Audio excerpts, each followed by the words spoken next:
शुरुआत बड़ी खबर से लोकसभा और राज्यसभा में हुआ जोरदार हंगामा। लोकसभा से पास हुआ एंटी पेपर लीक बिल। भारी हंगामे के बीच में लोकसभा से बिल पास हुआ है। ध्वनिमत से यह बिल पास हो चुका है। अब राज्यसभा से बिल पास होना है। फिलहाल भारी हंगामे के चलते लोकसभा और राज्यसभा की कार्यवाही कल तक के लिए स्थगित कर दी गई है। कल सुबह 11 बजे दोनों सदनों की कार्यवाही शुरू होगी। तो भारी हंगामे के बीच में आज लोकसभा में anti paper leak bill pass हो गया है। प्रश्न ये कि विधेयक को पारित किया जाए। जो सदस्य इसके पक्ष में हाँ गए, जो सदस्य विरोध में ना गए, मेरे विचार में निर्णय हाँ वालों के पक्ष में प्रस्ताव स्वीकृत हुआ और विधेयक पारित हुआ।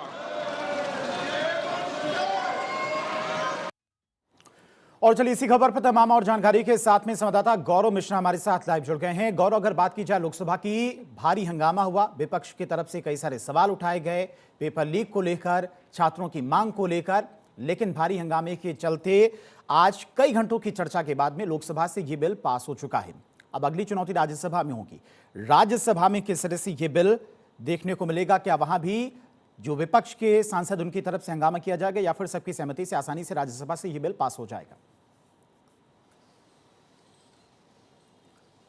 और बिल्कुल देखिए, लगातार जिस तरीके से हम बात करें इस पूरे बिल को देखें, ये बिल कहीं ना कहीं अगर विपक्ष शुरू से ही ये कहते आ रहा था कि वो इस चर्चा से भाग नहीं रहा है, लेकिन चूंकि विपक्ष की अलग अलग डिमांड हमने लगातार देखी, खास करके ये भी हमने बीच में देखा था कि समय अवधि बढ़ाने की मांग की जा रही थी विपक्ष की तरफ से, सभी को बोलने की बात की जा रही थी और उस पर किरण रिजिजू ने इस बात को कहा था कि हम चर्चा का जो समय है वो तकरीबन 8 से 9 घंटे कर सकते हैं। और आप देखिए कि 9 घंटे चर्चा के बाद जो है ये जो महत्वपूर्ण बिल है इसको फिलहाल लोकसभा से पास करा लिया गया। और अब निश्चित तौर पे कहीं ना कहीं इस पूरे बिल को अगर हम देखें, इसके जो प्रावधान हैं, अब उसके प्रावधान अगर हम समझने का प्रयास करें तो आने वाले दिनों में एक उसका लंबा इंपैक्ट जो है वो देखने को मिलेगा। यानी जो नकल माफिया हैं उनके लिए कहीं ना कहीं आने वाले दिनों में जो परेशानियां हैं वो अब बढ़ेंगी। और सरकार ने जिस तरीके से इस बिल को पास कराने के लिए सदन में जो चर्चा किया, और उसमें आपने देखा होगा कि लगातार इस पूरे कल भी एक लंबी चर्चा चली थी।